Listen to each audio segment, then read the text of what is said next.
Good morning प्यारे दोस्तों। कब कैसे हो सभी लोग।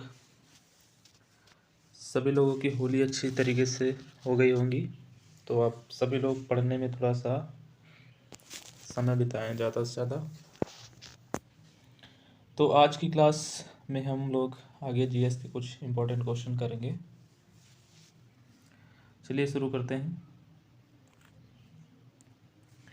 पहला क्वेश्चन देखिए। क्वेश्चन है कि एक पिकोग्राम बराबर होता है। पिकोग्राम कितना ग्राम के बराबर होता है, इसका आंसर दीजिए जल्दी से। एक पिकोग्राम कितने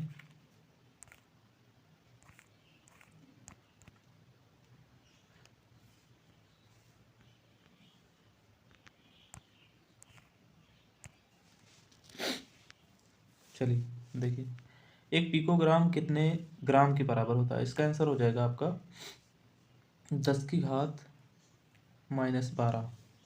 ठीक है, पिकोग्राम। देखो यहाँ पे प्लस से माइनस नेगेटिव की तरफ अगर हम इसको पूरा लिखेंगे, सबसे पहले एक डेका, डेका डेका हेक्टो,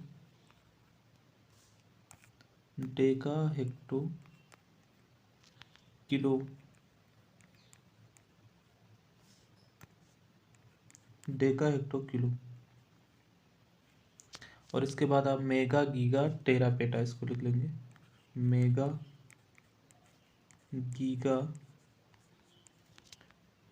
टेरा पेटा। ठीक है, ये 10⁻1 होता है, 10⁻2 होता है, 10⁻3 होता है पॉजिटिव में, और ये सीधे सीधे 10⁻ हो जाता है 6, 10⁻9, 10⁻, ये हो जाएगा आपका 12, और 10⁻ हो जाएगा 15। ये पॉजिटिव में होते हैं। ठीक, Deka hecto kilo mega giga tera PETA. तो 10⁻1, 10⁻2, 10⁻3, 10⁻6, फिर 9, 12, 15। ठीक, ये पॉजिटिव में होता है। सेम इसी तरीके से नेगेटिव में चले जाते हैं, तो चालू होता है डेसी, डेसी चालू होता है, डेसी सेंटी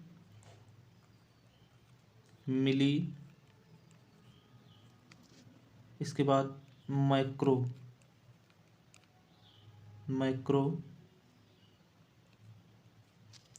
नैनो, और इसके बाद पिको फर्मी,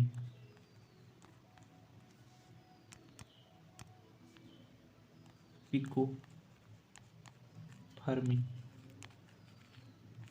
ठीक, ये सब निगेटिव में होते हैं। डेसी 10⁻−1, सेंटी 10⁻−2, मिली 10⁻−3, फिर माइक्रो 10⁻−6, नैनो 10⁻−9, पिको हो जाता है 10⁻−12, और फर्मी हो जाता है 10⁻−15। ठीक है, इनको याद रखना पड़ेगा, काफ़ी इंपॉर्टेंट चीज़ है ये। Deca hecto kilo mega giga tera peta, ये सब पॉजिटिव में होता है। Deca hecto kilo mega giga tera peta, ऐसे याद रखेंगे। और नेगेटिव वाला deci centi milli, deci centi milli, nano, micro, या माइक्रो, नैनो, पिको, फर्मी। ठीक है, तो ये पॉजिटिव वाले और ये नेगेटिव वाले, इनको याद रखना पड़ेगा। चलिए, तो अब यहाँ पे याद हो गया होगा कि हम जैसे यहाँ पे इसकी बात कर रहे हैं, तो ये क्या चीज़ है, ये आपका क्या हो जाएगा, नैनो, नैनो। ठीक, ये 10⁻−15 क्या हो जाएगा, फर्मी हो जाएगा, फर्मी हो जाएगा। और इसके बाद ये 10⁻−6 की अगर हम बात करेंगे, तो ये क्या हो जाएगा, 10⁻−6, तो ये आपका हो जाएगा माइक्रो। ठीक, एक और होता है, एक एंगस्ट्राम बराबर क्या होता है, 10⁻−10। ठीक, एक एंगस्ट्राम बराबर 10⁻−10 मीटर होता है, इसको भी याद रखेंगे। चलिए दूसरा क्वेश्चन देखते हैं। फिर अगला क्वेश्चन है, स्थिर अनुपात का नियम किसने दिया था? स्थिर अनुपात का नियम किसने दिया था? ऑप्शन है एंटोनी लेवोसियर ने, दूसरा है जोसेफ प्राउस्ट ने, तीसरा जॉन डाल्टन ने और चौथा ऑप्शन है नील बोर ने। स्थिर अनुपात का नियम किसने दिया था? तो इसका जो आपका आंसर हो जाएगा जोसेफ प्राउस्ट ने। स्थिर अनुपात का नियम दिया इन्होंने। अब ये होता क्या है, सबसे पहले समझ लो कि जैसे कोई एग्जांपल ले लेते हैं, H2O जल, CO2 होता है, H2O होता है। इसमें हाइड्रोजन और ऑक्सीजन का अनुपात कितना होता है? तो हाइड्रोजन एक होता है, लेकिन इसमें कितने हाइड्रोजन है? दो है, तो दो से गुणा कर देंगे, या हम कहेंगे हाइड्रोजन का परमाणु भार कितना होता है? एक होता है, और दो हाइड्रोजन है तो दो से गुणा कर देंगे। इसके बाद इसका आपका ऑक्सीजन का कितना होता है? 16। तो हम कह सकते हैं कि यहाँ पे इसको जब काटेंगे, अनुपात बनाएंगे, तो कितना हो जाएगा? 1:8 हो जाएगा, क्योंकि हम इसको काटेंगे दो से, दो के दो, दो से काट देंगे इसको 8, तो 1:8 हो जाएगा। तो हम यहाँ पे कहेंगे कि हाइड्रोजन और ऑक्सीजन इनका अनुपात कितना हो जाता है? अगर एक अणु होगा तो उसमें 1:8 होगा, लेकिन अगर हम कहें कि 90 लीटर जल है, 90 लीटर जल है, तो हम उसमें ये कहेंगे कि उसमें आपका हाइड्रोजन 10 लीटर हाइड्रोजन होगा, तो 80 लीटर कितना हो जाएगा? आपका ऑक्सीजन हो जाएगा। ठीक, जैसे कहते हैं कि 900 लीटर जल है, ठीक, तो उसमें 100 लीटर आपका क्या हो जाएगा? हाइड्रोजन हो जाएगा, और 800 क्या हो जाएगा? ऑक्सीजन हो जाएगा। ठीक, यही स्थिर अनुपात का नियम है, यही दिया था जोसेफ प्राउस्ट ने। इसके अलावा यहाँ पे अगर हम बात करते हैं जॉन डाल्टन ने, तो जॉन डाल्टन ने क्या दिया था? जॉन डाल्टन ने क्या दिया था? तो यहाँ पे परमाणुवाद दिया था, परमाणु सिद्धांत। जॉन डाल्टन ने परमाणु सिद्धांत दिया था। नील बोर ने क्या दिया था? नील बोर ने बोरबरी का सिद्धांत दिया था। बोरबरी का सिद्धांत पता है क्या होता है? बोरबरी का सिद्धांत क्या होता है? इन्होंने एक सिद्धांत दिया था, तो बोला था कि नाभिक के चारों ओर प्रत्येक कक्षा में चक्कर लगाने वाले इलेक्ट्रॉनों की अधिकतम संख्या कितनी होती है? ठीक, नाभिक के चारों ओर कक्षा में चक्कर लगाने वाले इलेक्ट्रॉनों की अधिकतम संख्या, इलेक्ट्रॉनों की अधिकतम संख्या, अधिकतम संख्या कितनी होगी? कोई कक्षा में कितने इलेक्ट्रॉन चक्कर लगाएंगे, इसकी अधिकतम संख्या कितनी होगी? ये बोरबरी का सिद्धांत है। तो इसके लिए फार्मूला दिया था इन्होंने 2n²। अधिकतम संख्या कितनी होगी? 2n²। मतलब है कि n का मान जैसे कह दिया जाए, पहली कक्षा में कितने इलेक्ट्रॉन हो गए, तो n का मान 1 रख दो। दूसरी कक्षा में कितने इलेक्ट्रॉन हो गए, तो n का मान 2 रख दो। ऐसे अधिकतम इलेक्ट्रॉन निकालेंगे हर कक्षा के। तो ये आपका क्या हो जाएगा? नील बोर ने जो बोरबरी का सिद्धांत दिया था। एंटोनियो लेवोसियर का नाम तो सुना ही होगा, है ना? रसायन विज्ञान का जनक भी कहते हैं। द्रव्यमान संरक्षण का नियम दिया था, और काफ़ी चीज़ें दिया था। चलिए देखते हैं दूसरा क्वेश्चन। अगला क्वेश्चन है, इससे पहले एक क्वेश्चन है शायद, हाँ ये क्वेश्चन है। इसमें है निम्नलिखित में से कौन सा तत्व अम्ल क्षार संतुलन, अम्ल क्षार संतुलन, जल संतुलन एवं तंत्रिकाओं के कार्यकी में मदद करता है? ठीक, अम्ल क्षार संतुलन में, तो अम्ल क्षार संतुलन में यहाँ पे आपका कौन सा हो जाएगा? ऑप्शन देखो, सोडियम है, गंधक है, जिंक है। सोडियम, ठीक, मतलब Na, जिंक मतलब Zn, मैग्नीशियम, ठीक, Mg, और आपका गंधक मतलब होता है सल्फर, S। तो इसका जो आंसर हो जाएगा, हो जाएगा सोडियम। ठीक, अम्ल क्षार संतुलन में जो आपका मदद करता है वो क्या होता है? सोडियम होता है। सोडियम परमाणु क्रमांक कितना होता है? सोडियम का परमाणु क्रमांक कितना होता है? 11। ठीक है, सोडियम एक ऐसा धातु होता है, एक ऐसी धातु जो चाकू से काटी जा सकती है, जो चाकू से काटी जा सकती है। एक ऐसी धातु जो काटी जा सकती है, किससे? चाकू से। ठीक, सोडियम हो गया तो इनको आपको मिट्टी के तेल में रखा जाता है, केरोसिन में। केरोसिन में क्यों रखा जाता है? क्योंकि ऑक्सीजन के संपर्क में आने पे इनमें आग पकड़ लेती है। ठीक। एक ZnO होता है, ZnO। ZnO ये एक आपका उभयधर्मी होता है। ZnO क्या होता है? उभयधर्मी। जिंक का फूल भी कहते हैं इसको।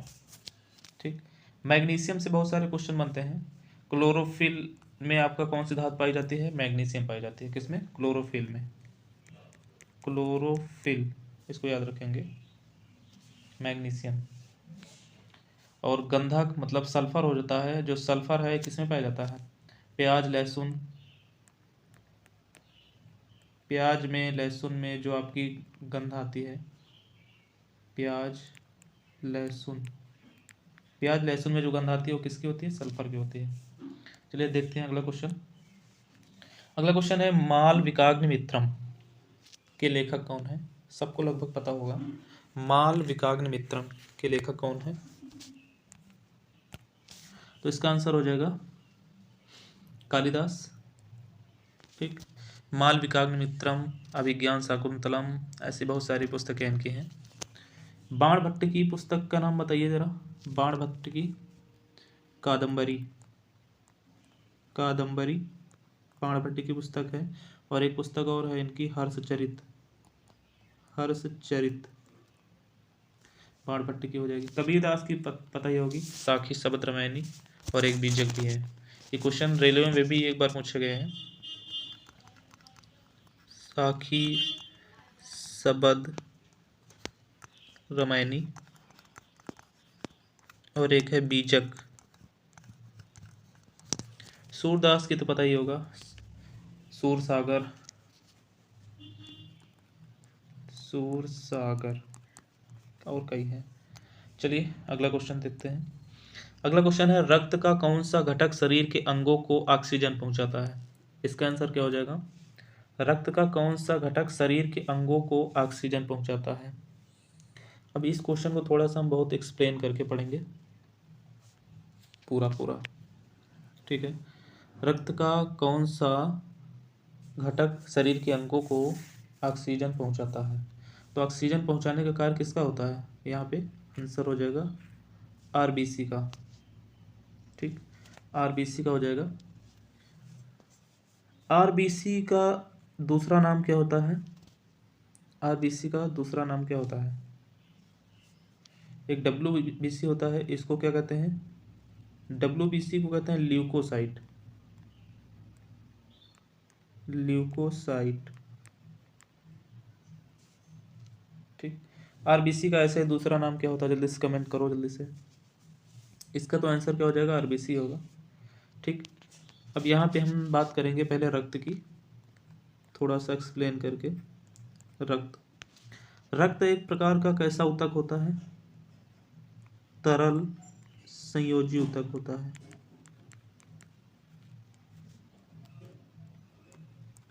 तरल संयोजी ऊतक होता है। रक्त हमारे शरीर में कितना होता है? तो शरीर का लगभग 7% होता है। शरीर का, शरीर के वजन का, शरीर के वजन का 7% होता है। ठीक है। शरीर के वजन का 7% होता है, लेकिन अगर हम लीटर में बात करते हैं तो 5 से 6 लीटर होता है। 5 से 6 लीटर होता है। और महिलाओं में थोड़ा सा रक्त कम होता है, आधा लीटर लगभग। तो रक्त एक तरल संयोजी ऊतक होता है जो शरीर के वजन, जितना भार आपका होता है उसका 7% केवल रक्त होता है। अगर लीटर में बात करेंगे तो 5 से 6 लीटर होता है, लेकिन महिलाओं में थोड़ा सा आधा लीटर कम होता है। ठीक। रक्त के पीएच मान कितना होता है? रक्त का पीएच मान, पीएच मान कितना होता है? 7.3 से लेके 7.4, ये इसका पीएच मान होता है। मतलब कैसा होता है? क्षारीय होता है। क्षारीय, हल्का क्षारीय। ठीक है। अब यहाँ पे रक्त में क्या क्या पाया जाता है? रक्त में क्या क्या पाया जाता है? रक्त में पाया जाता है प्लाज्मा, प्लाज्मा पाया जाता है। और क्या पाया जाता है? इसमें पाया जाता है रुधिराणु कहते हैं जिसको।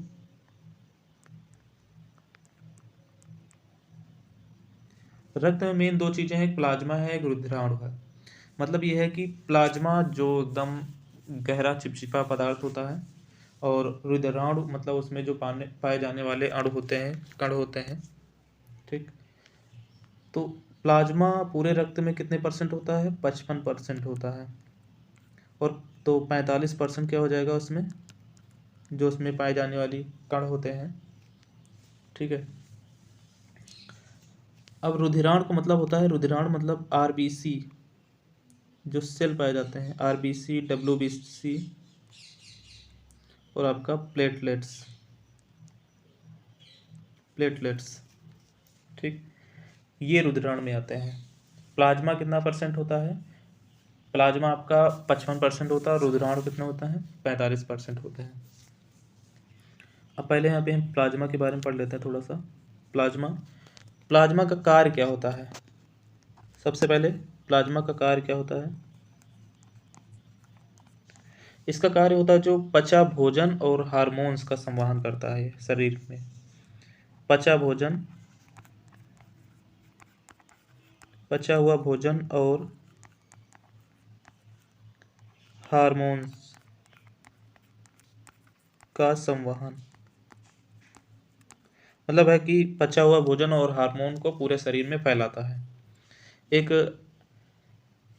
इससे क्वेश्चन पूछा जाता है वैसे, अगर आप लिखना चाहें तो, कि प्लाज्मा में बोला जाता है कि अगर प्लाज्मा से फाइब्रियोजेन, एक प्रोटीन होता है फाइब्रियोजेन, अगर उसको हम निकाल लेते हैं प्लाज्मा से तो उसमें क्या बचता है? ठीक, तो यहाँ पे प्लाज्मा, प्लाज्मा में अगर हम घटा देते हैं फाइब्रियोजेन,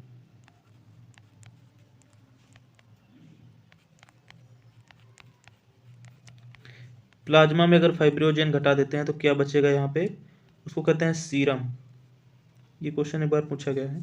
प्लाज्मा में अगर हम फाइब्रियोजेन प्रोटीन को घटा देते हैं या निकाल देते हैं तो क्या बचता है उसमें? सीरम बचता है। ठीक है, देखते हैं आगे। यहाँ पे हम थोड़ा सा आरबीसी के बारे में बताएंगे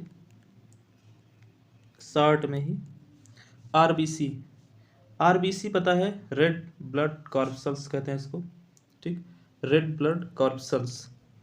आरबीसी में केंद्रक नहीं पाया जाता है, केंद्रक नहीं पाया जाता है,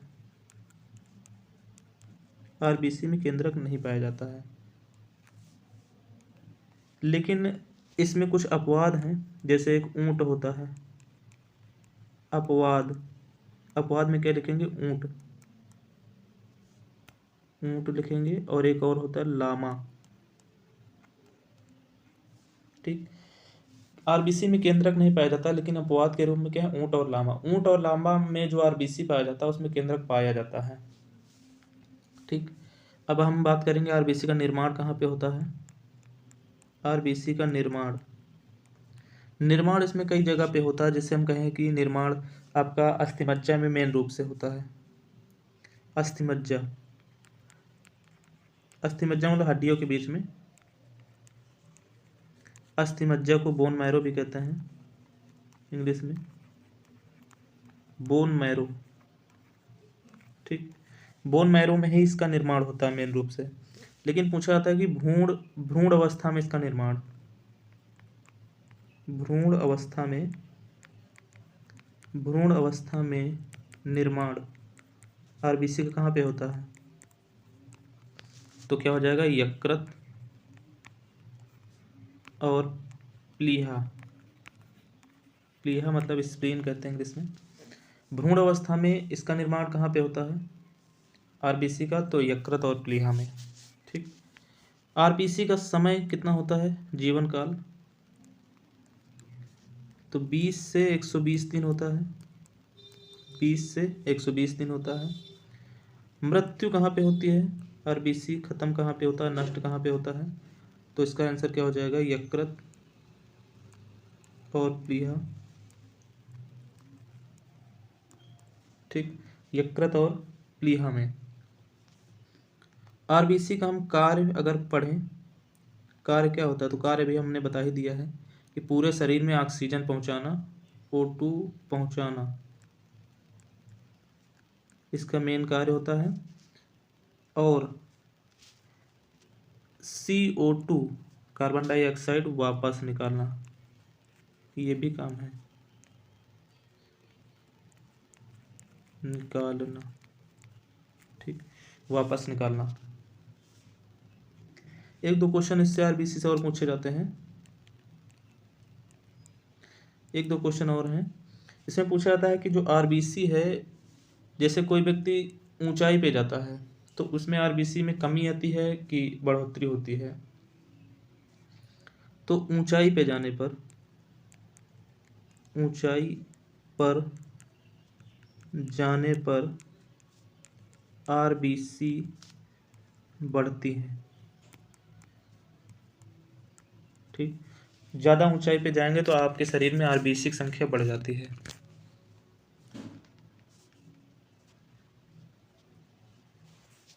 चलिए, इसके बाद हम बात करेंगे थोड़ा सा डब्ल्यूबीसी के बारे में। डब्ल्यूबीसी, डब्ल्यूबीसी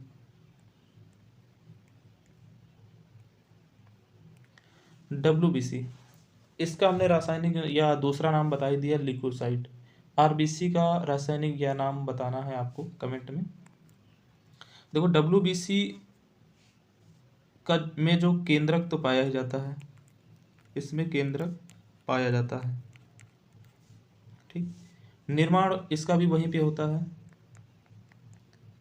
निर्माण इसका कहाँ पे होता है, अस्थिमज्जा में, अस्थिमज्जा में ही होता है इसका भी निर्माण, ठीक। अब इसका जो मुख्य कार्य होता है, सबसे पहले मुख्य कार्य क्या है,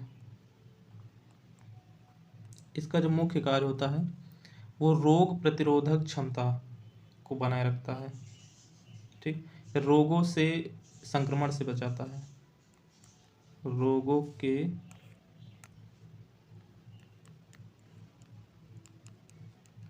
संक्रमण से बचाता है, ठीक। रोगों से लड़ने की क्षमता प्रदान करता है। और डब्ल्यूबीसी का जीवन काल कितना होता है, तो इसका जो जीवन काल होता है 2 से 4 दिन होता है। और बहुत सारे इससे क्वेश्चन बनते हैं, तो हम थोड़ा सा शार्ट में ही पढ़ेंगे। अब थोड़ा सा हम जान लेते हैं प्लेटलेट्स के बारे में। प्लेटलेट्स, प्लेटलेट्स हमने बताया है, जैसे डब्ल्यूबीसी होता है, आरबीसी होता है, वैसे प्लेटलेट्स भी होता है, ठीक। इसका, इसमें भी हम कह सकते हैं कि इसमें केंद्रक पाया जाता है कि नहीं पाया जाता है, केंद्रक नहीं पाया जाता है, इसमें केंद्रक नहीं पाया जाता है। निर्माण इसका भी वहीं पे होता है, अस्थिमज्जा में। निर्माण कहाँ पे होता है, बोन मैरो में, अस्थिमज्जा में, ठीक। जीवन काल कितना होता है, जीवन इसका कितना होता है, 3 से 5 दिन। मृत्यु प्लीहा में ही होता है, मृत्यु कहाँ पे होता है, प्लीहा में।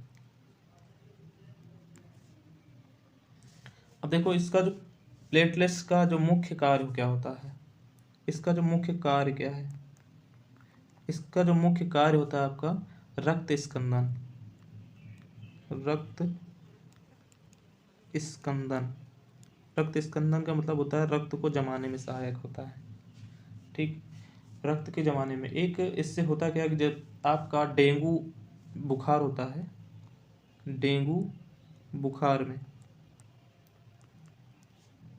डेंगू बुखार में इसकी संख्या घट जाती है, इसकी संख्या घट जाती है,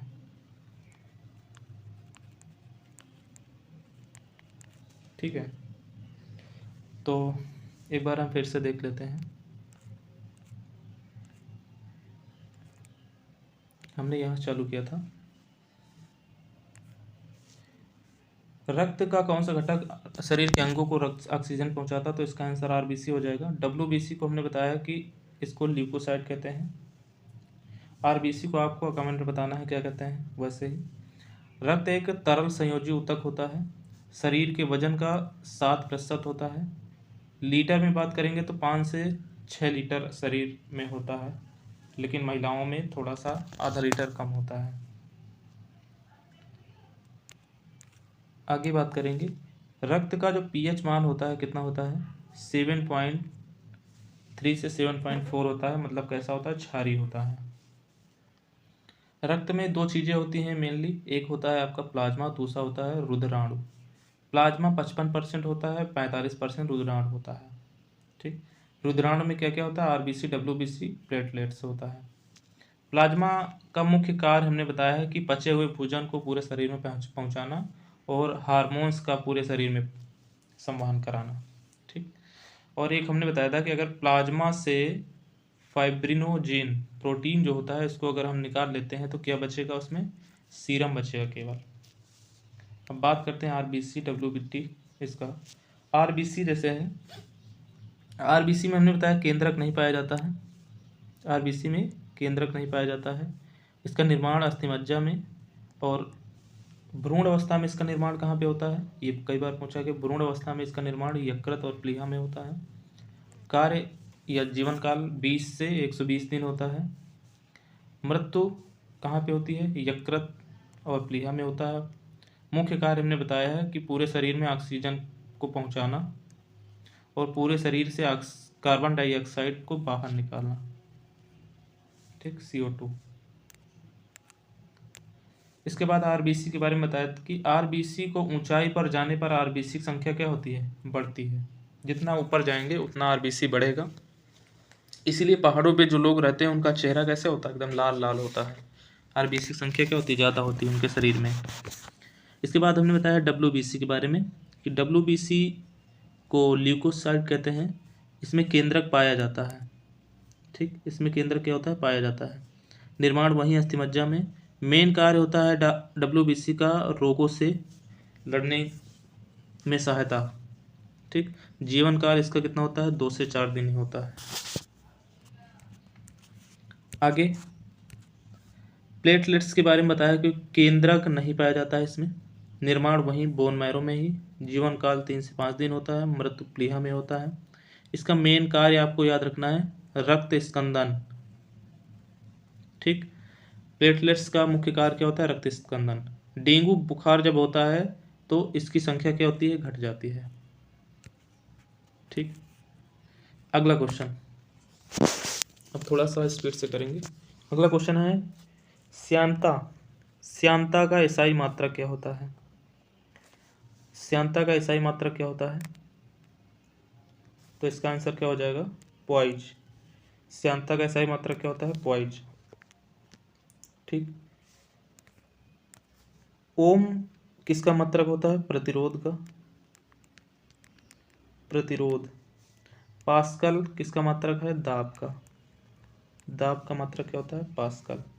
ठीक, एसआई मात्रक होता है और एक मात्रक और इसका होता है न्यूटन सेकेंड प्रति मीटर स्क्वायर भी होता है। ठीक, श्यानता का मात्रक। श्यानता होती क्या है, जो श्यानता होती है, श्यानता, श्यानता मतलब गाढ़ापन भी मान सकते हैं। द्रवों के परतों के मध्य लगने वाला एक विरोधी बल या घर्षण बल भी कह सकते हैं। द्रवों में लगने वाला घर्षण बल, द्रवों में लगने वाला घर्षण बल, द्रवों के बीच में, द्रवों के विभिन्न परतों के मध्य लगने वाला घर्षण बल होता है आपका श्यानता। ठोस में जो घर्षण बल होता है उसको घर्षण बल ही कहते हैं। ठीक, गैसों में अगर घर्षण बल काम करता है, गैसों में घर्षण बल को किस नाम से जानते हैं, एक बल होता है जिसको कहते हैं ड्रैग फोर्स। Drag force. गैसों में जो घर्षण बल होता है उसको ड्रैग फोर्स कहते हैं, द्रवों में घर्षण बल को श्यानता कहते हैं, और ठोसों में घर्षण बल को तो घर्षण बल ही कहते हैं। अगला क्वेश्चन है,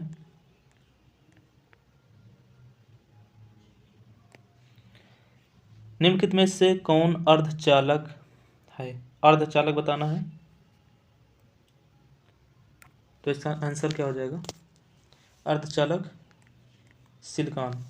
ठीक, अर्धचालक सेमीकंडक्टर कौन होता है? सिलिकॉन। एक सिलिकॉन होता है, एक जर्मेनियम। जर्मेनियम, सिलिकॉन, जर्मेनियम, ये सब क्या है? ये होते हैं आपके सेमीकंडक्टर, अर्धचालक।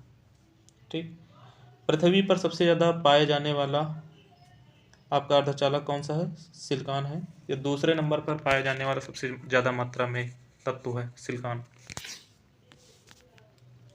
अगला है, रेखीय संवेग संरक्षण बराबर है। रेखीय संवेग संरक्षण, थोड़ा सा फिजिक्स बेस में जाएंगे तो न्यूटन के नियम सारे, न्यूटन का प्रथम नियम, न्यूटन का द्वितीय नियम, तृतीय नियम, ये पढ़ेंगे तो ये समझ में आएगा। रेखीय संवेग संरक्षण, देखो इसमें कहा गया है रेखीय संवेग संरक्षण किसके बराबर है?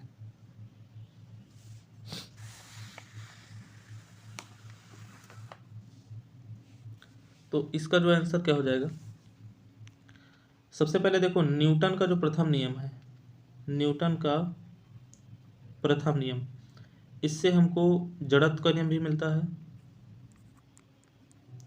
जड़त्व का नियम, ठीक, साथ में बल की परिभाषा,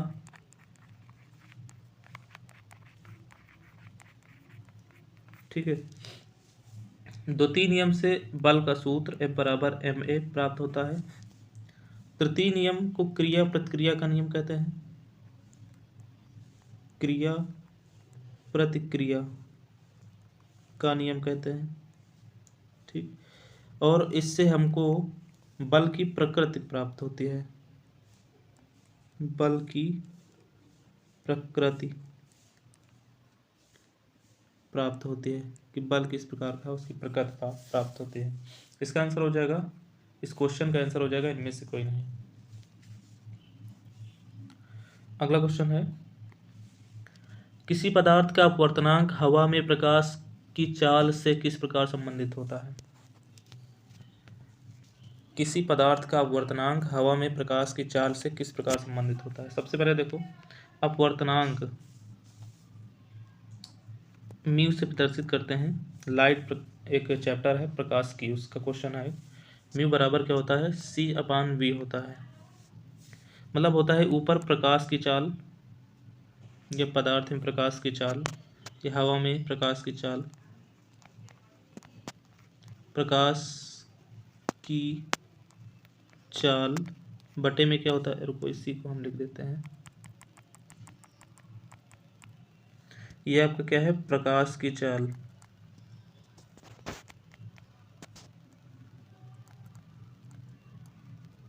ये प्रकाश की चाल और ये माध्यम में प्रकाश की चाल, किस माध्यम में प्रकाश को गुजारना है, ठीक है। तो हम ये कह सकते हैं कि इसमें कहा गया है कि प्रकाश की चाल से किस प्रकार संबंधित है? पदार्थ का अपवर्तनांक हवा में प्रकाश की चाल से किस प्रकार संबंधित है? तो कोई पदार्थ है, उसका अपवर्तनांक निकालना है, तो ऊपर तो प्रकाश की ही चाल होगी, लेकिन किसमें? हवा में। तो इसका पहले ऑप्शन दिया है बटे में, भाग में होना चाहिए, तो गुणा वाला तो गलत ही है, प्लस वाला तो गलत ही है। पदार्थ में प्रकाश की चाल बटे में हवा में प्रकाश की चाल, ये गलत है।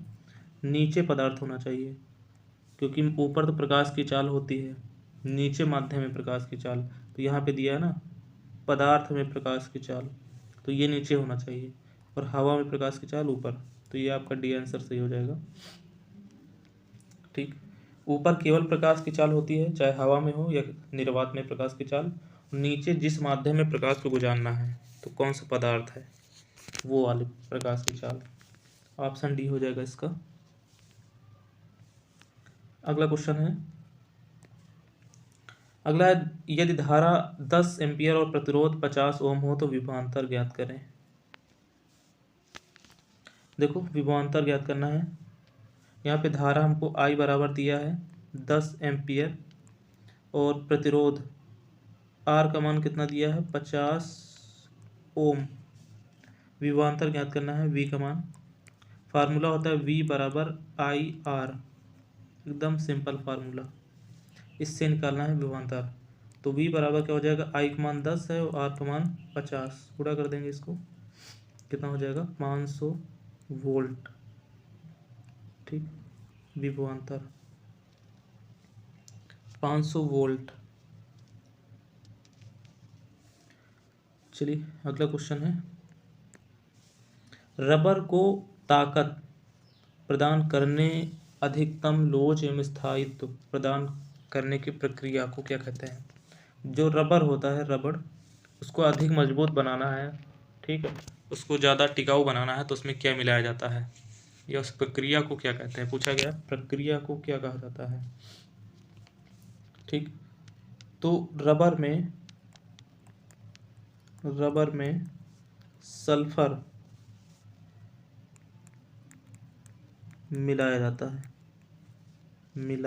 है, मिलाकर वल्कनीकृत किया जाता है, वल्कनीकृत किया जाता है, जिससे क्या होता है, अधिकतम लोच, मतलब कोई रबड़ बहुत लंबी खिंच जाती है, ठीक, ज़्यादा उछाल हो जाती है गेंद में, तो वो क्यों हो जाता है, क्योंकि उसमें सल्फर मिला होता है, स्थायित्व, मजबूती प्रदान करता है। तो उसकी प्रक्रिया को क्या कहते हैं, वल्कनाइजेशन। इसका आंसर हो जाएगा वल्कनाइजेशन। सल्फर मिलाया जाता है, जिससे क्या होता है, उस क्रिया को वल्कनीकृत किया जाता है। इस क्रिया को वल्कनाइजेशन कहते हैं। अगला क्वेश्चन है, sodium, magnesium, aluminium, silicon, phosphorus, sulphur, chlorine और आर्गन आधुनिक आवर्त सारणी के आवर्त में है, किस आवर्त में है। आवर्त सारणी का क्वेश्चन है, ये किस आवर्त सारणी के किस आवर्त में आते हैं। ठीक, अगर आप आवर्त सारणी को पहचानते हैं, जानते हैं, तो उसके आधार पे रख सकते हैं। जैसे ऊपर से लिखते हैं, अगर आपको ट्रिक याद होगी, है लीना की रफ से फरियाद है, तो है ली ना से ही चालू जाता है। ना मतलब सोडियम, मैग्नीशियम, एल्युमिनियम, ये सब एक ही लाइन में लगे होते हैं। तो पहला आवर्त, दूसरा आवर्त, तीसरा आवर्त, किस आवर्त में है, तीसरे आवर्त में है। ये तो हमने आवर्त सारणी से पहचाना है। दूसरा तरीका इसका होता है कि हम कोई भी उठा लेते हैं तत्व, जैसे सोडियम 11 होता है, इसके अगर हम इलेक्ट्रॉनिक विन्यास करेंगे तो क्या होता है, 2 8 कितना हो गया 10 1 11। तो इलेक्ट्रॉनिक विन्यास में कितने ग्रुप बना है, 3 हो रहा है, तो मतलब तृतीय आवर्त में होता है। जैसे मैग्नीशियम हो गया Mg का कितना होता है 12, तो इसको भी करेंगे 2 8 2, तो 2 ही हैं, तो इसका मतलब तृतीय आवर्त में, सब आएंगे तृतीय आवर्त में। ये तरीका होता है इसका। अगला क्वेश्चन, मीथेन के जलने पर क्या होता है। मीथेन CH4 होता है, इसको मीथेन कहते हैं। मीथेन को ही मार्स गैस कहते हैं, मार्स गैस। ठीक, मीथेन को मार्स गैस कहते हैं। दलदली क्षेत्र पाया जाता है, दलदली क्षेत्रों में पाया जाता है। ठीक, अब जैसे कि धान के खेत में सबसे ज़्यादा कौन सी गैस पाई जाती है, धान के खेत में मीथेन गैस निकलती है। ठीक, जानवर जुगाली करते हैं, उनके मुंह से, जुगाली करते जानवरों के मुंह से,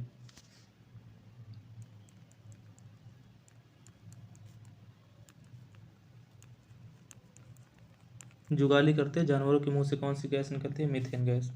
बहुत सारे क्वेश्चन बनते हैं। यहाँ पे कहा गया कि मीथेन के जलने पर क्या होता है।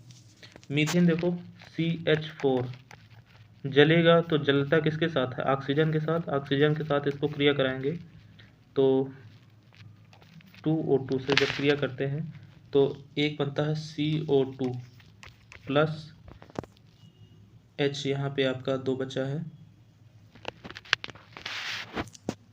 ठीक, CO2 हो जाएगा। इसके बाद 2 गामा ले लेते हैं यहाँ से तो 2H2O बनता है यहाँ पे, ठीक है। तो यहाँ पे जल बनता है और कार्बन डाइऑक्साइड बनता है। इसका आंसर क्या हो जाएगा? कार्बन डाइऑक्साइड और जल निकलता है। मीथेन के जलने पर कार्बन डाइऑक्साइड और जल बनता है।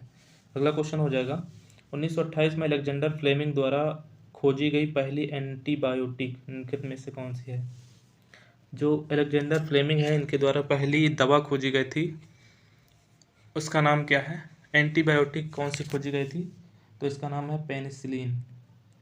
पेनिसिलिन लोग ज़्यादातर आँखों में यूज करते हैं। जो गल्ले टाइप के आते हैं वो पेनिसिलिन की होती है, उसमें पेनिसिलिन होता है। और बहुत सारी चीज़ों में पेनिसिलिन एक शैवाल से प्राप्त होता है, कवक से शायद, पेनिसिलियम नोटेटम नामक पेनिसिलिन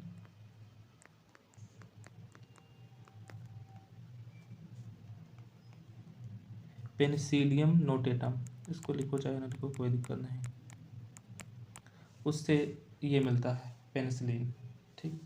तो पेनिसिलिन के लिए इनको नोबेल पुरस्कार भी दिया गया था, अलेक्जेंडर फ्लेमिंग को। अगला क्वेश्चन है AB रक्त वर्ग वाला व्यक्ति, ऑप्शन है A, B और O रक्त वाले लोगों को रक्तदान कर सकता है। दूसरा है सार्वभौमिक रक्तदाता कहलाता है। तीसरा ऑप्शन है किसी भी वर्ग से रक्त ले सकता है। और चौथा ऑप्शन है ना तो एक सार्वभौमिक प्राप्त करता है और ना ही एक सार्वभौमिक दाता है। देखो, जो AB रक्त समूह होता है इसमें एंटीबॉडी नहीं होता है, एंटीबॉडी नहीं होता है। इसी वजह से क्या होता है, ये सभी से रक्त ले सकता है, सभी से रक्त ले सकता है। सभी से अगर रक्त ले सकता है तो उसको क्या कहेंगे? सार्वभौमिक रक्त ग्राही। ये ग्रुप क्या हो जाएगा? रक्तग्राही, सार्वभौमिक रक्तग्राही, ठीक। और जो O होता है वो सार्वभौमिक रक्तदाता होता है, रक्तदाता, रक्तदाता हो, दादा नहीं, रक्तदाता, ठीक। तो AB वाला क्या हो जाएगा? किसी भी वर्ग से रक्त ले सकता है, केवल लेता है, देता नहीं है ये। अगला क्वेश्चन हो जाएगा रंध्र स्थित होता है, रंध्र, रंध्र क्या होता है? स्टोमेटा। रंध्र कहाँ पे स्थित होते हैं? तो सबको पता होगा, पत्तों में। पत्ते सांस कहाँ से लेते हैं? पत्तों में रंध्र से। पत्ते सांस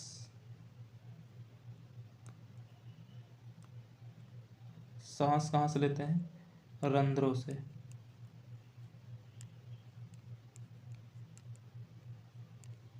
पत्ते रंध्रों से ही क्या लेते हैं? सांस लेते हैं। लाल रक्त कोशिकाओं में कह रहा है तो रंध्र पत्तों में पाया जाता है। क्लोरोफिल, हमने बताया था क्लोरोफिल में क्या पाया जाता है? मैग्नीशियम। पूछा था क्लोरोफिल की केंद्रीय धातु क्या होती है? मैग्नीशियम होती है, ठीक है। अगला क्वेश्चन है विटामिन ई की कमी से कौन सा रोग होता है? विटामिन ई का रासायनिक नाम क्या होता है? कमेंट में बताइए जल्दी से। ई का रासायनिक नाम, विटामिन ई, ठीक। तो इसका आंसर क्या हो जाएगा? जनन क्षमता में कमी, ठीक, जनन क्षमता में कमी। रिकेट्स किससे होता है? विटामिन डी से। बी से क्या होता है? Berry berry. अंधापन किससे होता है? ए से, विटामिन ए से। ई का रासायनिक नाम बताना है, विटामिन ई का रासायनिक नाम। और देख लेते हैं, एक लास्ट क्वेश्चन है, भारत का सबसे बड़ा टाइगर रिजर्व कौन सा है? भारत का सबसे बड़ा टाइगर रिजर्व।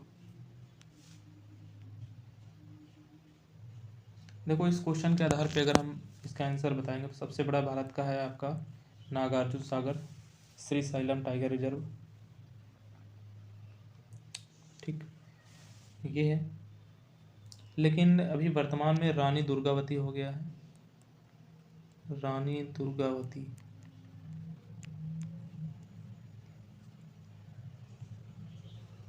मध्य प्रदेश में सबसे ज़्यादा टाइगर पाए जाते हैं।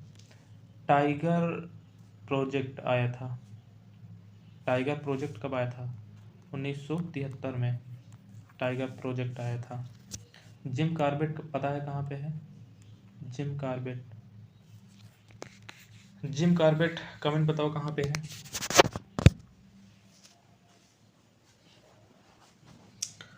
तो सभी लोग ज़्यादा से ज़्यादा वीडियो को शेयर कर दें और मिलते हैं नेक्स्ट वीडियो में। धीरे धीरे साइंस का लेवल बढ़ता जाएगा, ठीक, क्योंकि मेनली पेपर अभी आने वाले हैं एग्ज़ाम रेलवे के ही हैं ज़्यादातर, और बेसिक तो सब में ही पूछा जाता है। न्यूमेरिकल थोड़ा सा बढ़ जाएगा धीरे धीरे, क्योंकि न्यूमेरिकल ज़्यादातर आता है। मिलते हैं नेक्स्ट वीडियो में, सभी को धन्यवाद।